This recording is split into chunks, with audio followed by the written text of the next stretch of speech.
Commissioner Dergano, I think we have you as our chair for our audit committee. Yep. Thank you, Mr. Pope. We'll call the meeting to order. I know there's a public comment period. I'm guessing we did not have public comment. We did not receive any public comment for this one. Yeah. Okay. Then we'll move to the review of the minutes for November 12th, 2024. I've reviewed those. They seem in order to me. Are any questions or comments on the minutes?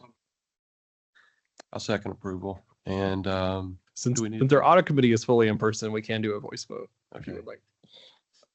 Do you take that or you want me to? Oh, yeah, sure. All in favor? Any opposed? Motion carries. All right. And Mr. Pope, I'll turn it over to you for a review of office updates. Yep.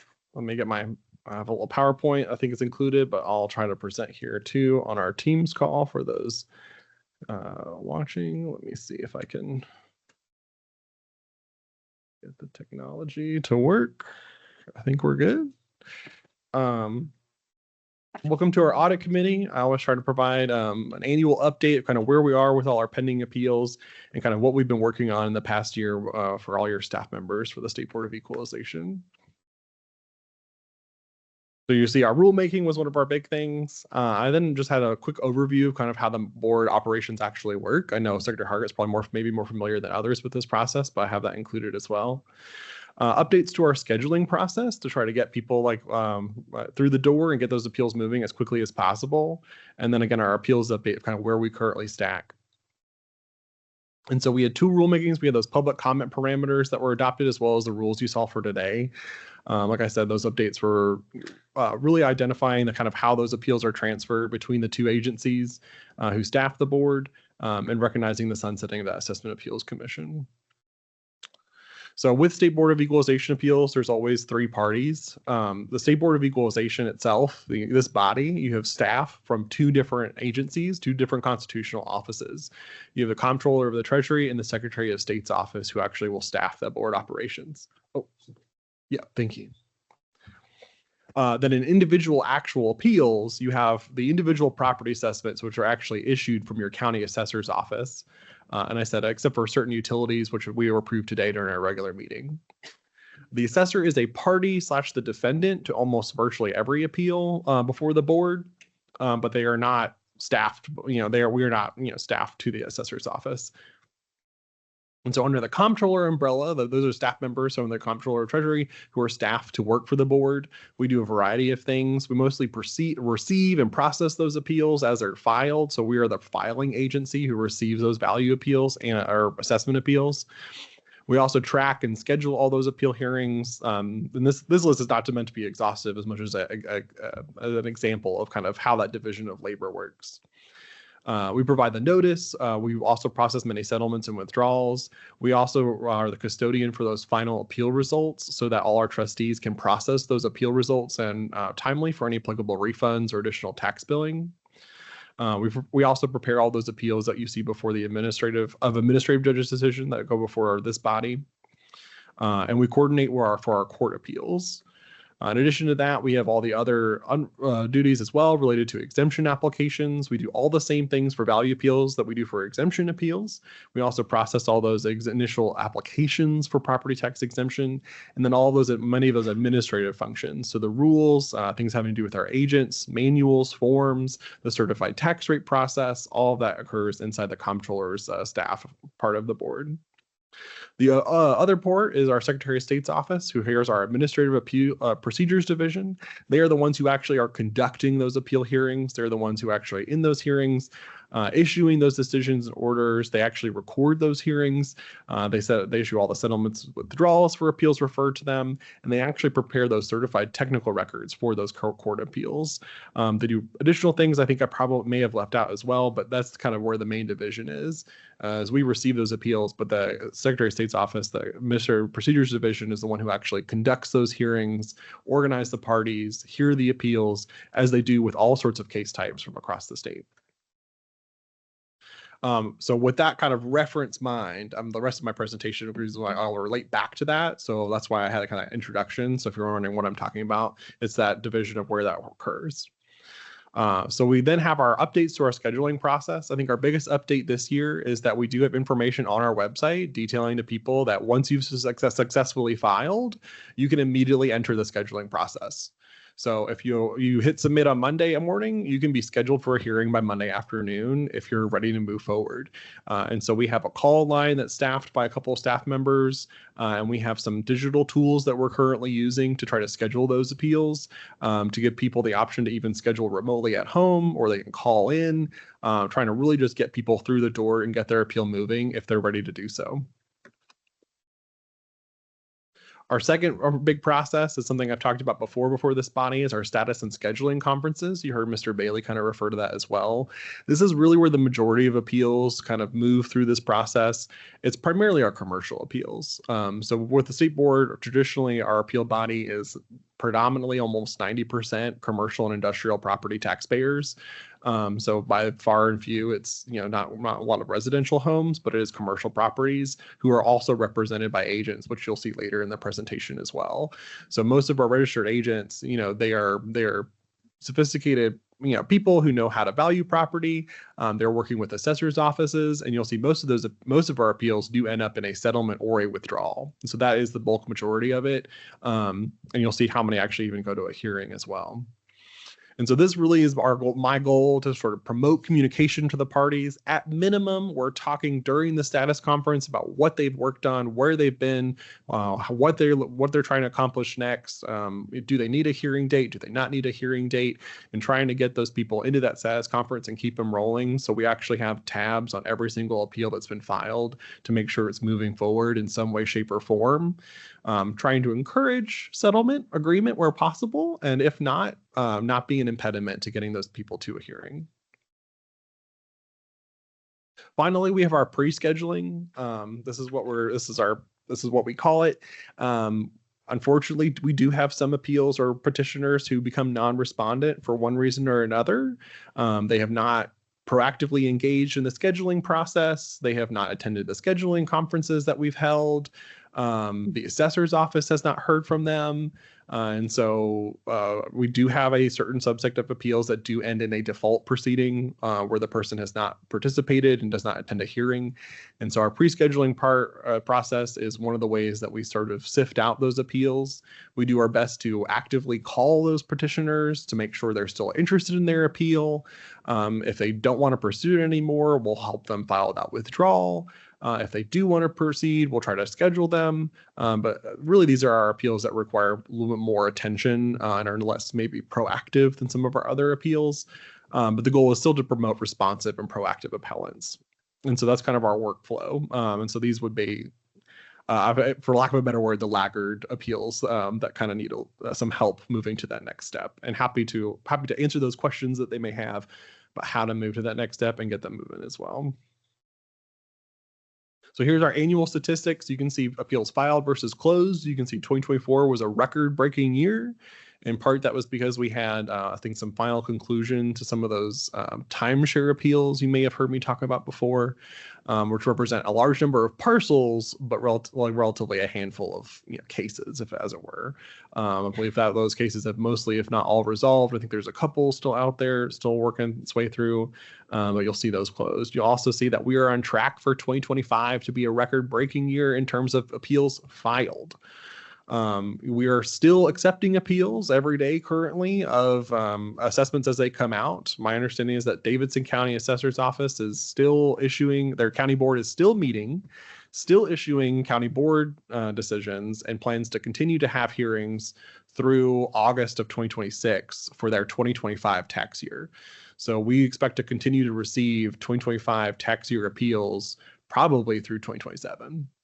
Oh, is there anything you attribute that to, the high number? I think just economic conditions, to be honest. So what's really of note for me here is that the same main counties reappraised in 2021, and you can see that we're already on track for surpassing the numbers we had in 2021. In 2021, I was expecting a similar number, to be honest, because property, especially residential home values, were skyrocketing and have skyrocketed over the last 10 years. But we really didn't see that same number of appeals be filed, especially by homeowners. And so my the only thing I can really attribute that to is our current economic climate and, inflation costs and other things related to tax rates. Not necessarily valuation appeals, but so we and so it runs the gamut. And so but we are projected to still continue to accept those filings. And so, yeah, it's been a record-breaking year, a little bit more than we expected based on our previous experience with these counties reappraising. Certainly, I don't think we are as high as we were, if you remember, 2008 during that housing bubble burst. I think that was more appeals than the board's ever received for a single tax year. Certainly not hoping for that by any means. But in terms of the grand perspective of where we're at, that's what's always in the back of my mind. But yeah, certainly more appeals this year than we anticipated based on prior conditions. And these are kind of the same numbers you'll see that you just saw. So what I did was I focused on those appeals closed, and as I referenced it, it's a closed by agency. So you'll see that the appeals in red never reach an administrative judge. They are filed and they are closed without ever being assigned to an administrative judge. So they represent both settlements and withdrawals. Actually, exclusively, all the appeals in red are exclusively settlements and withdrawals. The appeals in blue also include settlements and withdrawals, but they are ones that were needed to be assigned to an administrative judge. And so from doing this, I'll tell you the averages how it kind of works out is over 60% of appeals never go to a judge, but almost 40% do require an administrative judge to get over the finish line to get closed, which is a fun little statistic to point out. Here's the same numbers again in terms of closed, but divided between, you can see settlements, withdrawals versus those contested case decisions. So you'll see again that most of the appeals are either settled or withdrawn. A lot are withdrawn. And very small, you probably can't even see it on this chart, is the number that are defaulted or dismissed. And then you'll see the ones in blue, all an administrative decision. So kind of if we flip back and forth, what I'm attempting to try to display here is to show that division, that 40% need an administrative judge, but the bulk of them still resolve in either a withdrawal or a settlement without a hearing. And so with that, I've kind of just split our appeal snapshot, our list of current appeals, into those two agencies. So you have 854 parcels that have been assigned to an administrative judge. Of that, it really boils down to 135 cases. So you'll see that average conversion is six parcels to one case. The mode is 1-to-1. So if you kind of think of it of a commercial property owner who has 10 properties and they have one case, versus you have a single homeowner who's got one property and one case. And of those, they're split among different statuses. You've got 67 cases docketed for that pre-hearing conference versus 42 cases docketed for a hearing, 26 awaiting those decision, meaning they've had their appeal hearing and their decision is forthcoming. And then some have a decision already issued, but the way the board works, there's a wait period before it finally closes. And so we track all that as well. The bulk of appeals you can see sit with a comptroller's office. That is me. Of those appeals, almost 5,000 are awaiting scheduling, and 4,700 of those were filed in 2025. So the bulk are recently filings that were waiting scheduling. So by all means, we have that number on our website. If people are ready to schedule, they can call in and we will give them the first available date. But otherwise, we will begin picking those up for status conferences to try to get them moving or identify what needs to happen next. We do have a small subset, I will admit, that were for tax year 2024. But in some of our later slides, you'll see that tax year can sometimes be misleading. It doesn't necessarily mean how long they've been filed. You do have audit results for TPP property. You have some people who appeal corrections for previous tax years. But for the most part, it's a relatively good indicator of kind of how long something's been pending.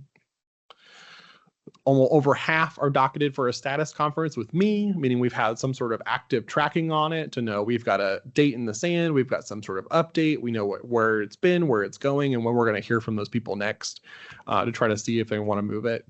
I have a loose 3-strike rule I tell everyone, which is we track how many times they go through a status conference. And if they start to reach that 3-strike rule, I highlight it in red and I tell them, hey, we've been here multiple times. Why have we been here so often? And this appeal is still pending. what do we need next to move this forward? What's the hang up? How can we help you guys, make sure this appeal keeps moving forward? And it is a unique approach. So I have these conferences literally every Friday. And I've seen all the agents, and I've seen all the reasons why this is still pending. Sometimes people were just overly optimistic, and they thought they could finish it in 6 months, and they didn't quite get there, but they went through 3 status conferences. Other times people will call in to say, we know it's on 3 strike. We've actually, we've agreed to a number. We're just waiting for the client to sign. And so we kind of work with all those. Sometimes they get up there and they're like, I didn't realize it was the 3rd strike. And I'm like, okay, well, let's see. What do we need to do to make sure this doesn't happen again? Robin, I just want to commend you on being proactive about this, because you and I both know that if you don't push, I mean, just the inertia of it, just they kind of languish out there, and then people come back and start pointing at you and I, and asking why these aren't being resolved. So I appreciate the fact you've really started measuring this and holding people's feet to the fire to either fish or cut bait. I feel this is like the one time I feel like I do get to toot my own horn a little bit, but I will say, like, I have found the scheduling process to be really beneficial for all parties. On the side of one agent who didn't find them particularly helpful, I think most agents do find them helpful, and at least having that time to really talk. I think the parties be able to confirm. I always ask the parties, try to ask both parties too. Agent says, oh, well, here's where we're at. We've submitted settlement offers. I'm like, hey, county, is that right? Did you receive them? Where are you at with that?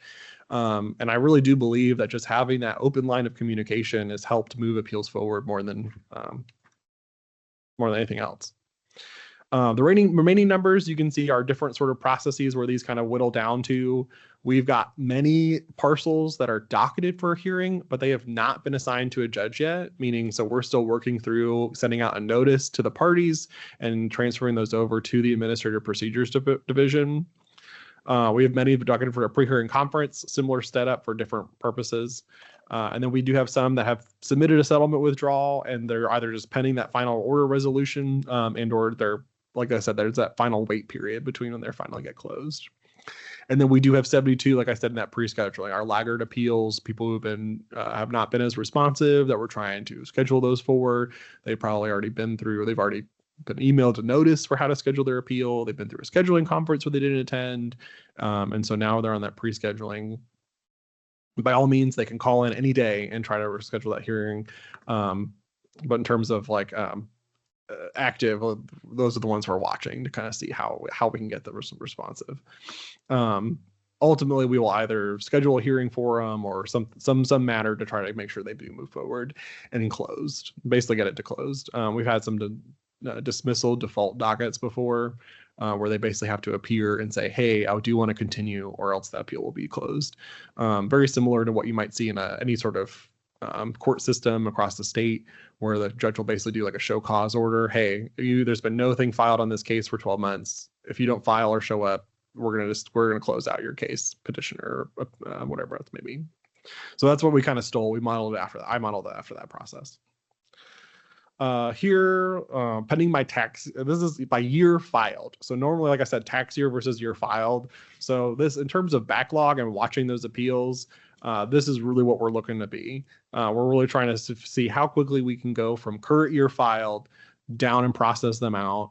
And sort of, you can see these have whittled down through the years. We do have some real outliers out there. I think there's 20 appeals that are for tax year 2020 or earlier, but they are scheduled for some sort of active case. They're either for case management or they have an active status conference. And I was a little bit chagrined because when I looked at it, I think they're scheduled for status conference after the audit committee. And so they're scheduled for this month. And so those are the appeals we're looking to make sure that they grind out and get moved forward. But so in terms of backlog and making sure appeals are timely processed, this is the biggest chart to me that I really look for, is to see. And then I also broke it down by kind of the specific statuses you can see. So you can see most of it are in that blue awaiting scheduling. Those are all those new appeals that have been filed that haven't been scheduled for a hearing yet. And then you can see by if they've been here for a year, they've already been keyed for something else. So they already have moved forward to a scheduling conference or case management or a pre-hearing conference. So you can see status conference is the most often result.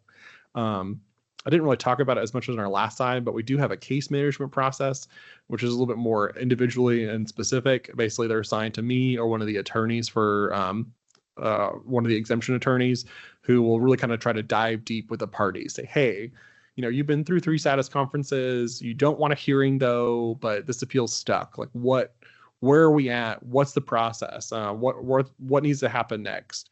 And oftentimes it's things like, oh, we need to do a site visit. And so the case manager will work with them to be like, okay, when is the site visit happening?